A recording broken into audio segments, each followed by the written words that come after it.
Hello, bonjour, thanks for watching. Did you eat crap yesterday? Or did you skip your workout? No problem. In this video, I am going to give you a great tip to get back on track easily whenever you fall off the wagon. My name is Stella Loiseau. I am a nutrition and lifestyle coach, and I help people be healthier and lose weight, even if they love food a little too much and don't have time or energy for the gym. So, we've been working hard on keeping our good resolutions to live a healthier life. Now, for some of us it has happened already, and for others it will happen very soon. We slip. We're not robots, our plans are not perfectly designed, and as a result we trip, relapse, we screw up, and we forget our healthy habits sometimes. One bad decision is nothing to be concerned about. Yet, what we need to focus on is how we react to our slip-ups. For many of us, even the slightest deviation from our line of conduct is actually a huge deal, because this is the open door to giving up altogether. And that is the beginning of the end of your healthy life, if you do that. So let me take you on a short trip. Imagine you're driving home from work, it's getting dark, you had a tough day, you are distracted, and before you know it, you run a red light.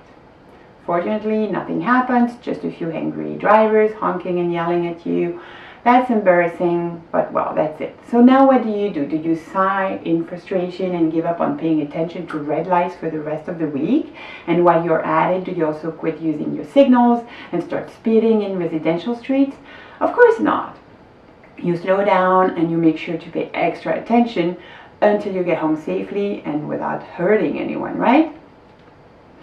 So let me ask you this: why, when we forget to drink our water, eat our veggies, when we skip a workout, or when we devour a bag of chips, why on earth do we take this as the opportunity to just quit doing the right thing for a day or for a week or until the next year?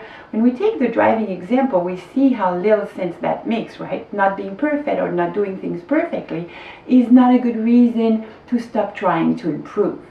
I won't go into the why and how of human behavior here, but please, next time you trip up on one of your wellness goals, next time you are far from perfect, think about yourself as a driver and remember that the mistakes we make don't define the course of our actions. Instead of quitting, just be extra careful for the following hours to make sure you don't lose your footing again that day. Okay? So there is a time when you should start paying more attention to your faux pas, though, and it's when you make the same mistake again and again. It might be because your wellness program is actually not right for you, for your personality, your needs, your schedule. So if your plan is to work out 3 times a week, for instance, and every single week you skip 2 workouts, then maybe you should reconsider your goals. But if your slip-ups are occasional, if you know your target is right for you, don't view your deviation as an open door to quitting. Well, that's it for today. I just wanted to give you this driving example so that you have something to refer to and to hang on to next time you screw up with your diet or with your workout plan.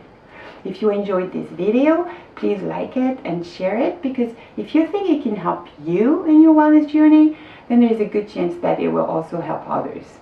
So don't forget to subscribe to my YouTube channel, and if you want to get more tips or ideas to live a healthier life, you can also go to my website, letsgowithstella.com, and sign up for my newsletter. You will receive every week or every other week lots of tips and strategies and help for your weight loss or for your new healthy lifestyle.